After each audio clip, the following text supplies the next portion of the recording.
Hey there fam, and welcome back to another episode of the Nourish Life Show. So today I have a pot of coffee, we're going to jump in on a solo show, and today I want to speak about relationship growth. What do you do when you're the person in the relationship who wants to grow, and maybe your partner doesn't? Or what if you don't know how really to communicate it with your partner?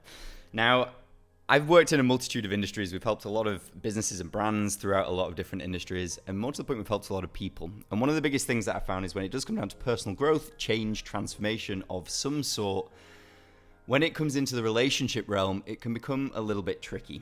So today, hopefully, I can push some content in here which may be able to help you in the future.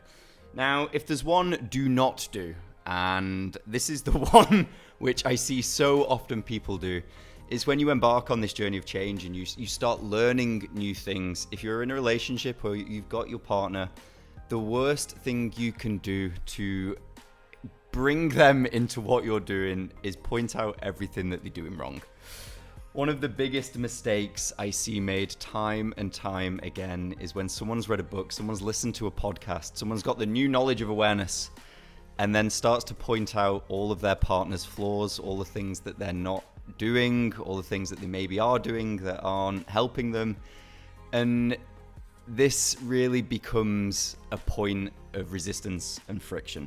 So right now what I'm going to do is lead through a little bit of a communication exercise with you guys, and hopefully there's something here that you can take away. Maybe if you're in that position now and there's a little bit of resistance, you actually really want for you and your partner to grow together and work towards mutual goals, then hopefully this can be the content that can maybe help that. Or maybe it can serve as a very good decision-making tool for you.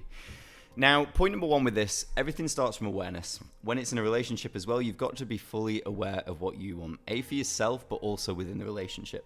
So the first key questions to get super clear on before you approach any form of conversation or anything is know your values. Know your own individual values. So pick out the 3 to 5 key values for you, and then also work out what those are in the relationship.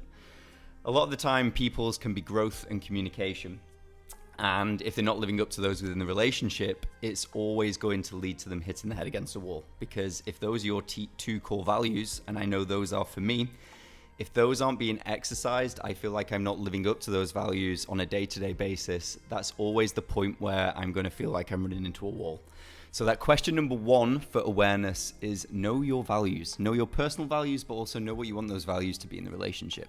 Then know the direction. Know where you are moving towards, but also know what you're moving away from. Because this is really key to know, because when you come to communicating it, it's kind of one of those where you can create understanding between you and your partner. For example, I'm feeling like this at the minute. I'm growing myself because I want to move forwards and help myself in these areas. You can create a real big bridge of open communication.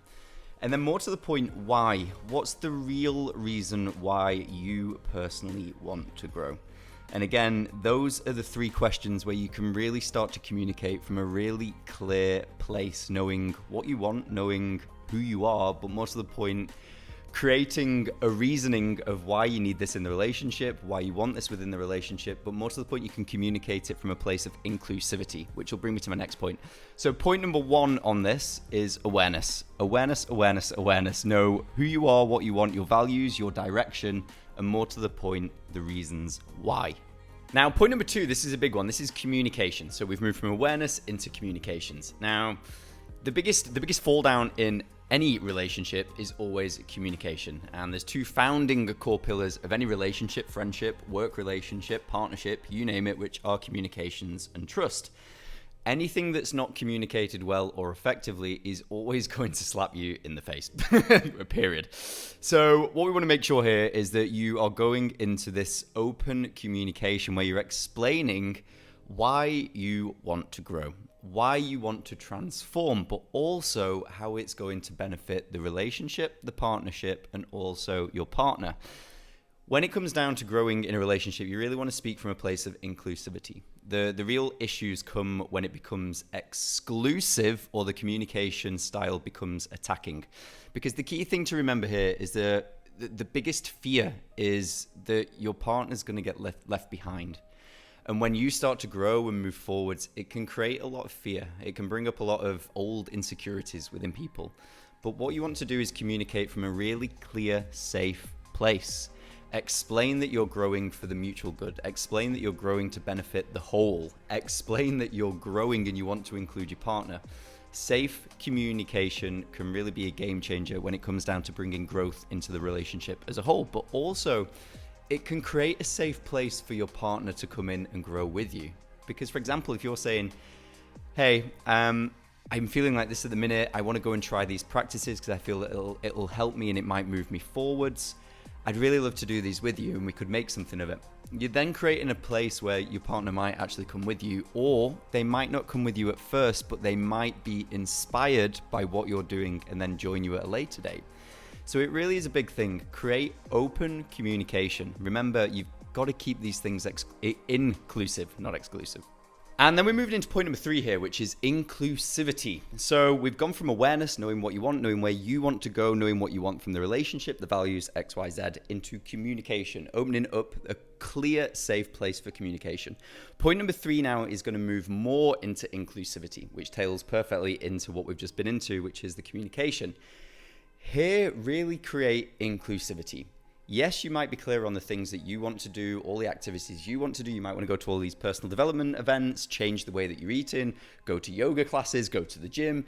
You might be on the verge of so much change, and that can be daunting to your partner. But include them in it. Talk to them about what they want. What do they actually want? And you might find out here in this communication style that your partner actually isn't happy with the way that they look. They might want to start going to the gym. You might start to find out all of those little parts of them which they've not really opened up about, but they want to change. They might want to start reading books. They might want to start listening to podcasts. They might want to start doing all of these little things. For you, you might already be running the marathon, which is creating all of these great changes in your life. And you've done that. That's now easy to you. But to your partner who's never really been open to these things, going to the gym can be their marathon. That can be the hardest thing for them. Picking up a book can be the hardest thing for them. But if you work with them and include them into this and make them feel like they're winning with you, it'll start to open them up to more. And I can assure you, when you start working on the little things together, it opens people up more. And it's a real big thing. And this sets us up perfectly for the next place where we're going with this. So now we're moving into experience. Experience really is a big thing, because when you experience something together, you've been on a journey together. If you've both read the same book, you can speak about it. If you both went to the same breathing workshop or healing workshop, or however you want to phrase this, you've both been through something together you can speak about and communicate on. You've got mutual ground to build on. If you've gone and done an adventure together, a mountain climb together, again, you've got something you can speak about, communicate, and knit together and build on. And one of the beautiful things is about when you go on a journey with people, and especially when it's in a close relationship, is it's that after the experience, the communication and the reflective communication is so important, because you can work out if you liked it, if it was the right thing for you, what you took away from it, how did it add value, what are you going to change in your life after that. But maybe also that you didn't like that. So you can start to work out the things that you both like doing together and also the things that you don't like doing together. So you're creating variety, you're creating difference, you're creating more clarity of what you both like, what you both don't like, and things along the lines of that. And again, compounded with everything that we've been through so far, which is you've become really aware of what you want out of the relationship, the values, the direction, why you want that growth. You've communicated it from the start. You've then gone into inclusivity. You've then experienced it together. It then compounds all of this together, and it's reinforced that you're in it for a win-win-win situation. You're in it to work on the relationship together and include. So experience and mutual experience really does create an amazing foundation for everything else to grow on. And at first, it might start small. It might only be a small experience, going to a class together, listening to something together, going on a walk together.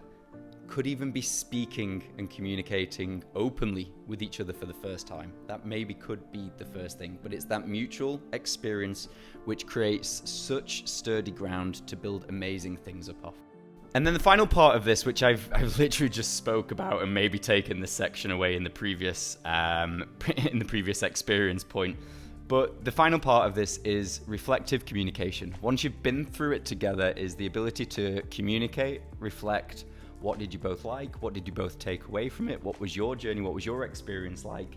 What did you not like? What would you do differently?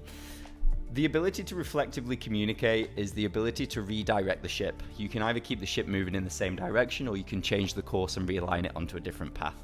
So when you've been through this model, you've started doing things together, having both the pre-communication, but also the post-communication is so effective, because it gives you the ability to redirect the ship. You both can speak about your own experiences and journey together, but then also you can work out together. Is this the right thing for you both to be doing together? Maybe you need to go and do this on your own, and then you can pick up another activity, XYZ. It creates a huge place, again, for safe communication to take part. Now, those were pretty much the points which I really wanted to go into with this, because I really feel that when it comes down to personal growth, when it comes into the relationship sector, there's nothing that really gets spoke about. And effectively, one person can keep working on themselves and they might be in an amazing relationship, but what actually happens is they grow so much that the relationship now has become stagnant, or still, they've completely outgrown the partner. But what could have happened in the early stages is this communication model could have been laid out, and it could have given the partner an opportunity and inclusion to actually grow with them. And like I was trying to say, I really think this is a bit of a field where not a lot of people really speak about it in the personal development world. But from what I have seen, if you were to approach these communications in this style, it would open up so much more. And I really feel it would take a lot of resistance and friction out of a lot of people's relationships, because there's nothing worse than when you want to kind of go at something, but then you've got a lot of friction and resistance at home. Because when you're at home, you should be able to be supported. You should be able to communicate about these things openly, express yourself, speak about your wins and all this sort of stuff.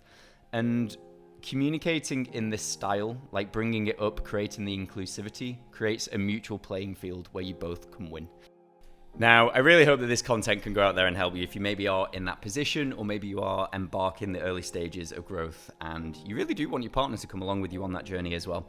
Now, that's been a solo show. That's all about personal growth and maybe what to do if you want to grow and your partner doesn't. Maybe give them the opportunity.